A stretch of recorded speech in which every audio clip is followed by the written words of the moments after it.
Everybody sitting there looking. You already know how it goes.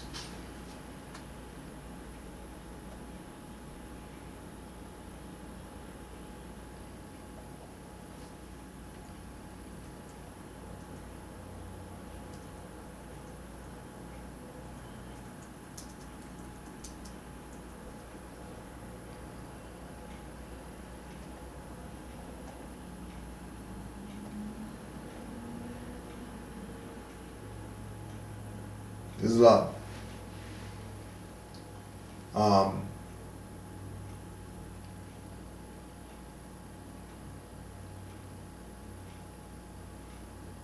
Heavyweight boxing champion Muhammad Ali, 1942, 1492. 1942, 1492, his name's Muhammad Ali. Then Moors and Noble Ali and no relation there? You're not feeling that? That one can't work. Was outspoken about many political issues, including his opposition to the Vietnam War. Ali was drafted in 1966 and called up for induction in 1967. However, he refused to answer to his name or take the oath. This led to Ali's arrest and conviction, later overturned on appeal by the U.S. Supreme Court. In March 1967, 1 month before his scheduled military induction, Ali explained why he would not be enlisting to fight in Vietnam. Why should they ask me to put on a uniform and go 10,000 miles from home and drop bombs and bullets on brown people in Vietnam, while so-called Negro people in Louisville are treated like dogs and denied simple human rights? No, I am not going 10,000 miles from home to help murder and burn another poor nation simply to continue the domination of white slave masters of the darker people the world over. This is the day when such evils must come to an end. I have been warned that to take such a stand would put my prestige in jeopardy and could cause me to lose millions of dollars which should accrue to me as the champion. But I have said it once and I will say it again. The real enemy of my people is right here. I will not disgrace my religion, my people, or myself by becoming a tool to enslave those who are fighting for their own justice, freedom, and equality.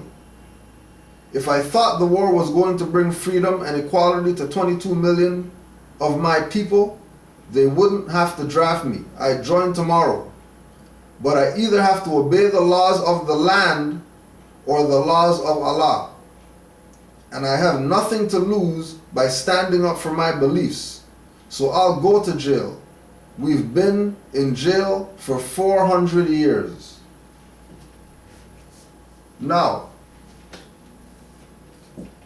if that is not reminiscent of something you might have heard Noble Drew Ali write about, then you're probably in supreme denial and you need to do the Satan Rabbe test. Look yourself in the eyes in a mirror for 20 seconds, and after 20 seconds, tell yourself you love yourself. Because you're being a dumbass, not recognizing that nationality is the order of the day and everybody's been on it and everybody's told you. And thinking that this is some black speech. This is not no black speech. This is a constitutional speech.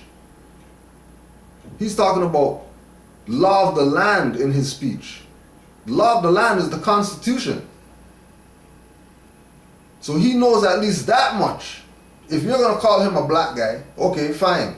The black guy, Muhammad Ali, he knows that there is a law of the land. The only thing that's referred to as law of the land is the Constitution. Right? So-called Negro people. Why would he say so-called Negro people? Because he was around when Malcolm X was teaching. And remember that he had a slave name. And then went on a pilgrimage. And then corrected his name. And instead of Ali, he put an L in there. Just so it's in there. Just to make sure that he's tied to over on this side. Because ain't no way that Rami's going to pull out some video with him talking about Moors and he didn't hear about Noble Drew Ali. Impossible. It's impossible that Muhammad Ali never heard of Noble Drew Ali. Impossible. That's impossible.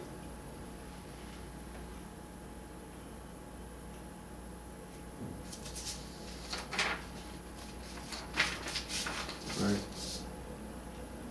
So-called Negro. A Nation of Islam individual saying so-called Negro.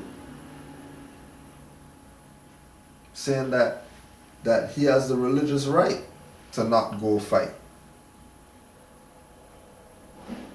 And either way you want to go, whether you want me to follow the law of the land or if you want me to follow divine law.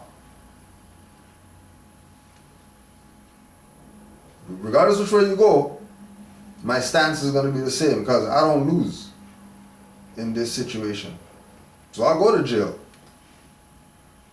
There's no loss on my part. I was happy without you guys millions. So I don't really need you guys billions and belts and I mean I got a lot. What I need that for? If I got a lot. So from with regard to perspective that these individuals had in their later years, because remember, everybody's being judged by their later years.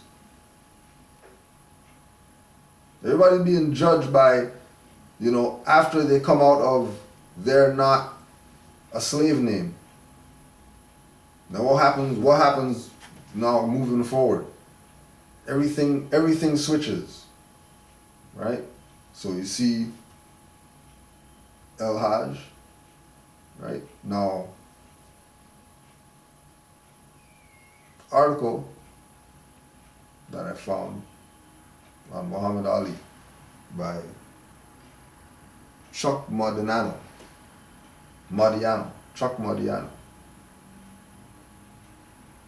Now remember that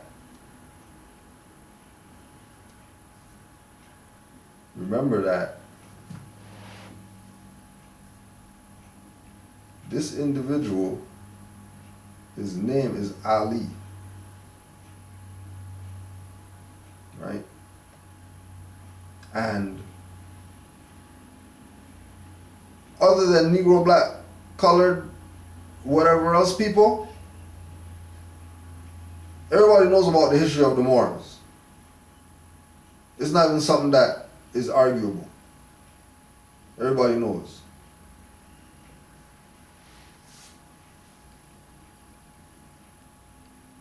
And the reason why I'm going to read some of this article is to show you how the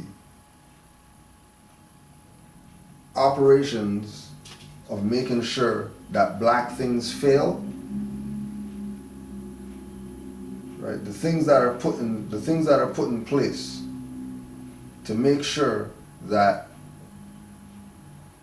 conscious African whatever fails right, and is always subject to whatever, is because of infiltration by somebody else who doesn't like the direction that this thing is going, right? First things first, R.I.P. Muhammad Ali, to the greatest boxer, sports personality, and sports activist who has ever lived. To accomplish one of those 3 feats is extraordinary.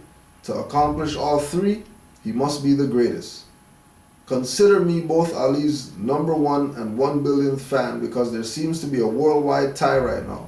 As such, I will leave the sincere tributes to others, as there is nothing I can add that isn't woefully unoriginal and abusively cliche-ridden.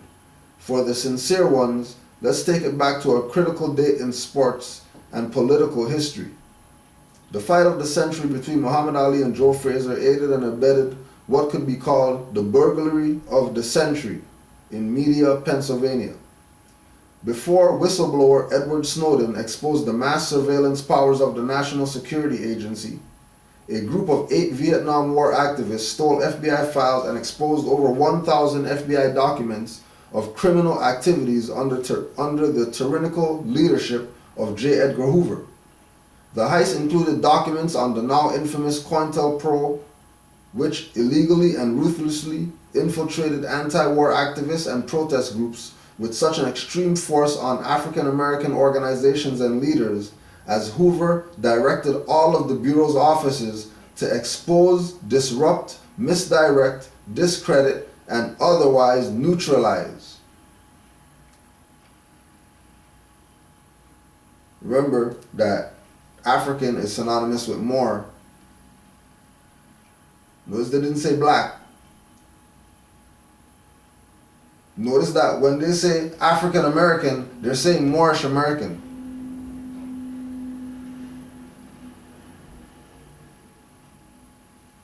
That's the higher self of African American. Now African American, lower self. Moorish American, higher self. Trying to keep people in their lower self. So they say African American. But anytime you see African American, it's really Moorish American. How do you know? Because Jesse Jackson was down with Dr. York.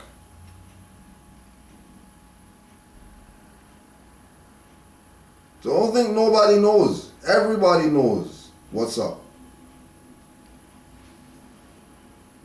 Everybody knows what's up. Again, siphon the power. Because Moorish Americans vacant, because Moors want to play club games with the birthrights, then other people are going to use Moorish American for whatever they see fit. Because, you know, technically they are as well. But because they are, they can have access and front like they are for this, when they're really not for this. And not everybody in the fez is your brother and all that stuff. Right? The heist included documents on the now infamous COINTELPRO, counterintelligence program, which illegally and ruthlessly infiltrated anti-war activists and protest groups with an extreme focus on African American organizations and leaders, as Hoover directed all of the Bureau's offices to expose, disrupt, misdirect, discredit, and otherwise neutralize. And that included Muhammad Ali. In 2014, 5 of the 8 burglars from the Citizens Committee to investigate the FBI finally broke their 42-year silence and told the country that they deliberately picked March 8th, 1971 for their caper. Ironically, Ali, who spent 3 years in exile for refusing to fight in the Vietnam War, provided the necessary cover. The heist is now well chronicled by former Washington Post reporter Betty Metzger, Medsger,